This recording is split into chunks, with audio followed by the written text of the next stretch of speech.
Can you think of one moment where someone's opinion had power over you?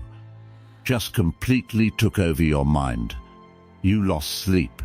You changed who you were. You felt small.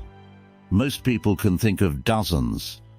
The crazy part? That person probably forgot about it, like they said it once, and moved on with their life. But you've been carrying those words like a prison sentence. They didn't even know they gave it to you. What if I told you there's a way out? And I don't mean therapy. I don't mean convincing yourself it didn't matter. I mean a framework that literally rewires how you respond to everything. Let's go. Close your eyes for a second. It's 3 a.m. You're replaying something someone said. And your brain, it's not stopping. It's creating scenarios. What does this mean about me? What do they think of me now? How will people judge me? Your body doesn't know the difference. Your heart's racing. You can't sleep. And none of it is happening right now. It's all in your head. This is what we do. This is the human condition. We suffer, not from what's happening, from what we're imagining. Most of the time.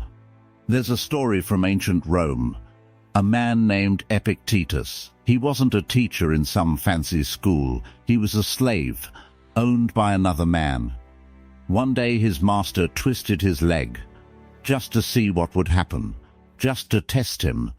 And Epictetus, he just looked at him. He said calmly, "You're going to break it." His master did. The leg snapped. And Epictetus didn't scream, didn't rage, didn't cry. He just said, "I told you so." That's it. How is that even possible? How do you stand in that moment and feel nothing overtake you? Not because you're cold inside, not because you're broken, because you understand something. Something most people never get.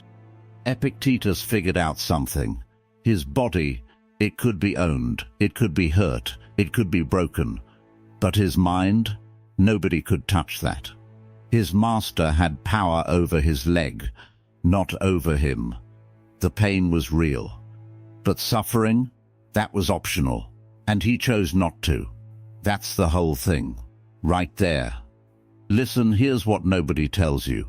A thing is not actually bad because it hurts. A thing is only bad if you decide it's bad. Right now. In this moment. You're deciding what everything means. Someone said something harsh to you.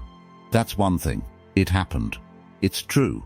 But you're creating a meaning around it. This person thinks I'm, this means people will, this ruins my. None of that is the event. That's your story. And here's the mind-bending part: you can change the story. Not by denying it, by understanding how it works. Does this mean you don't feel pain? No. Does this mean you become some robot? No, the Stoics, they felt everything. They just didn't let feeling be the boss. That's all.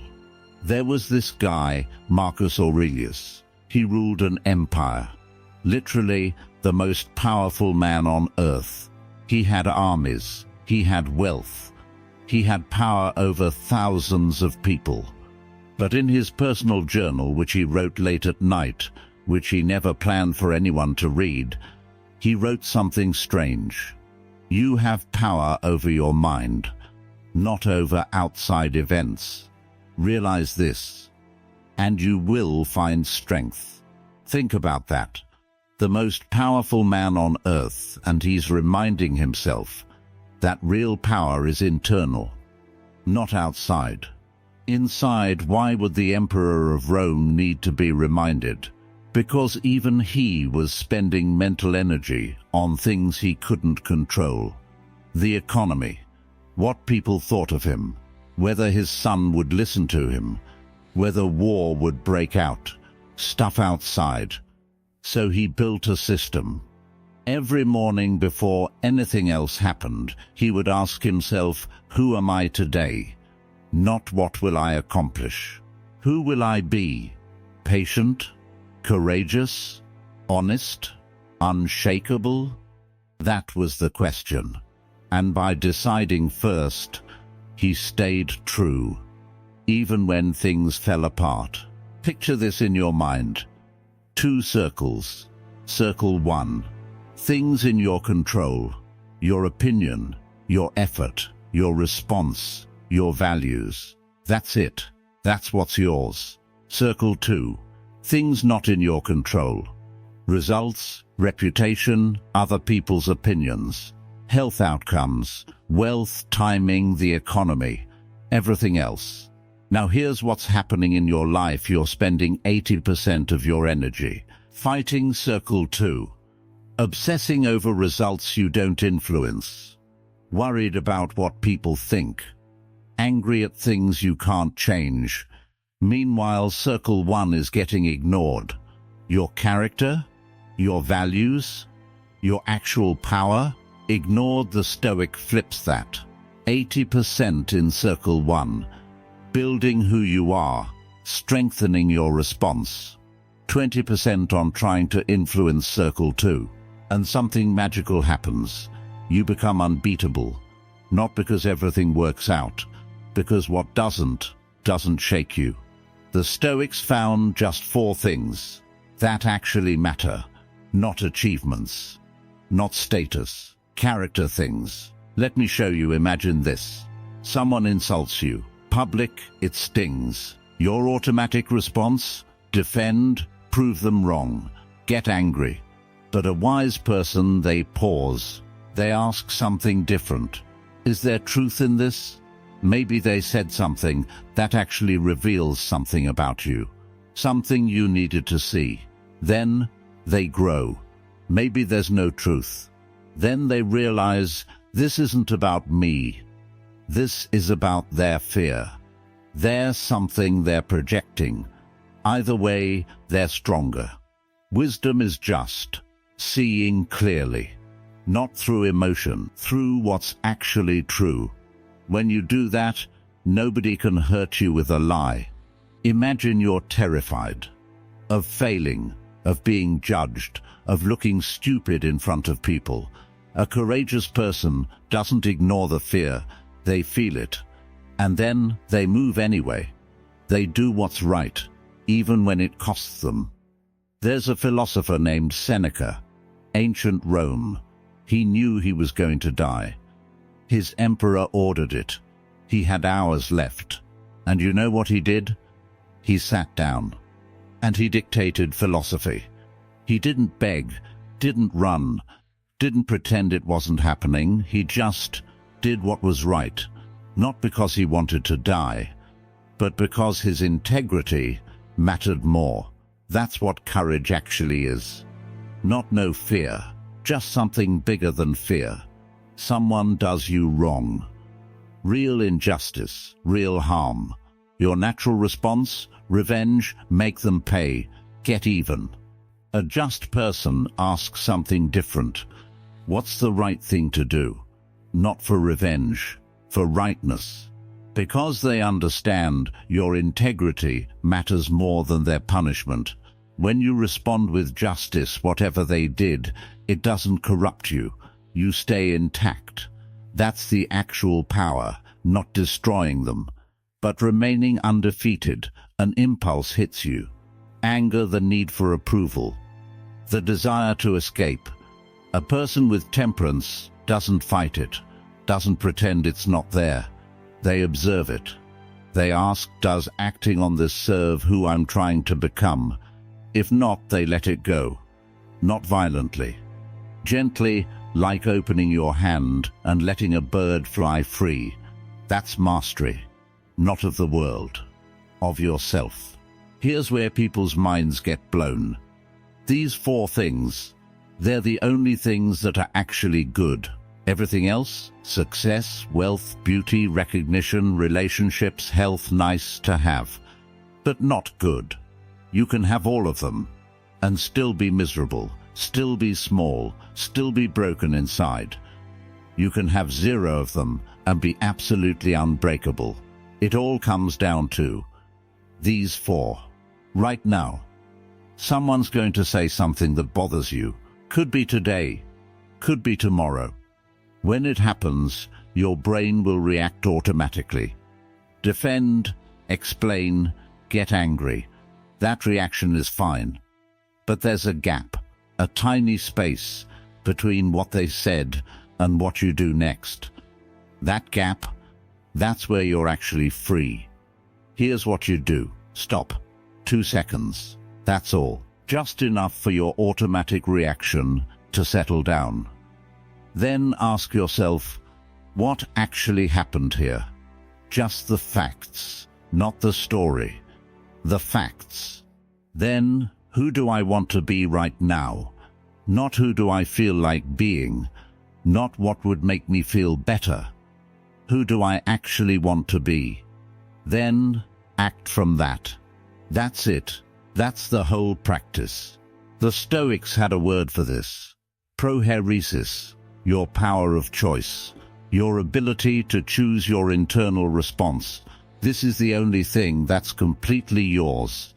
Your body can be enslaved, your wealth can be taken, your reputation can be destroyed, your freedom can be stripped away. But your proheresis, nobody touches that.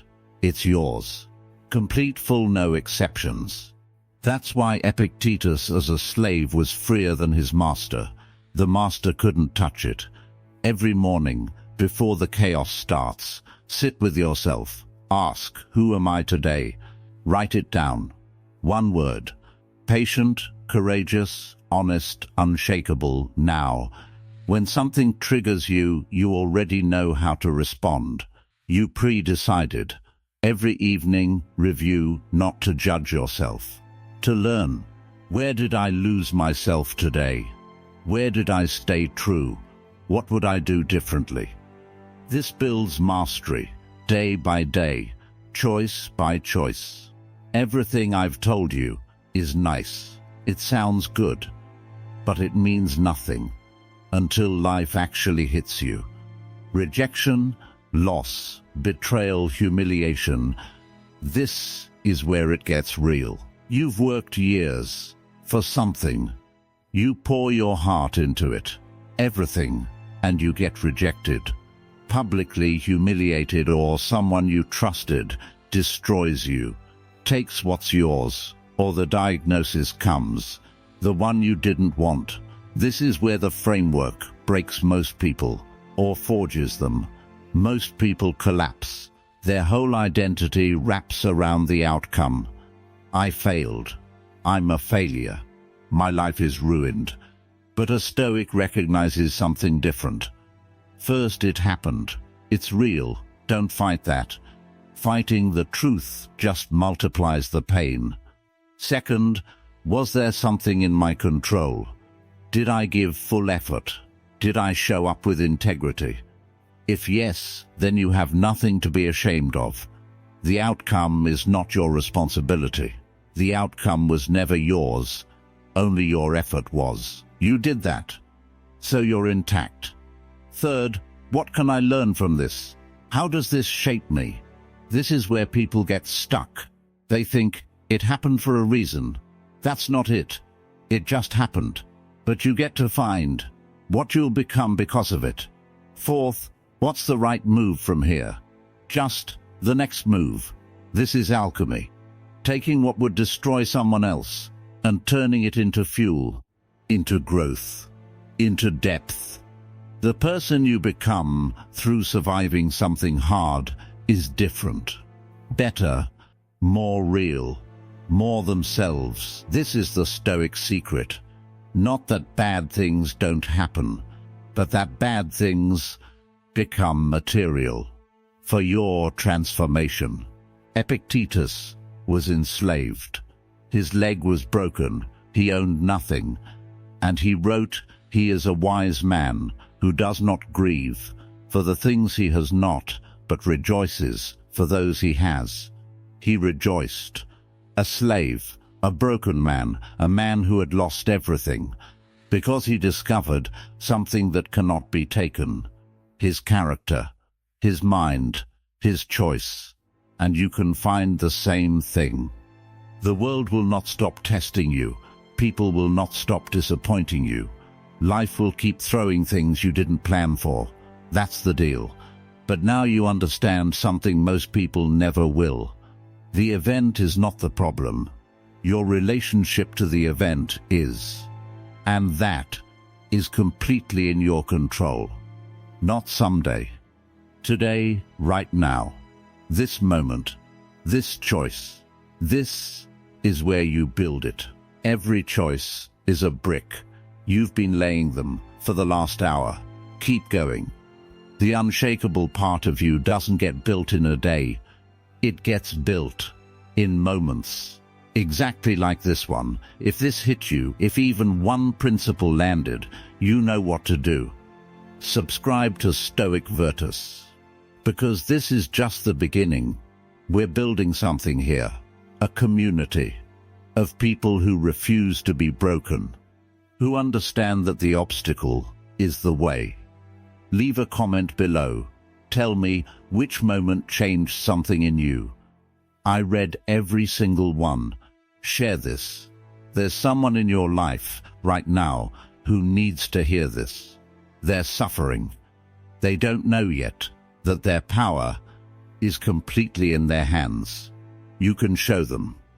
One more thing before you go. The next video we're going deeper into the moments when everything falls apart and how to stay unshakable. You won't want to miss it. So click the notification bell, because when we release, you'll be the first to know. This is Stoic Virtus, not motivation, architecture for a mind that nothing can penetrate. I'll see you in the next one.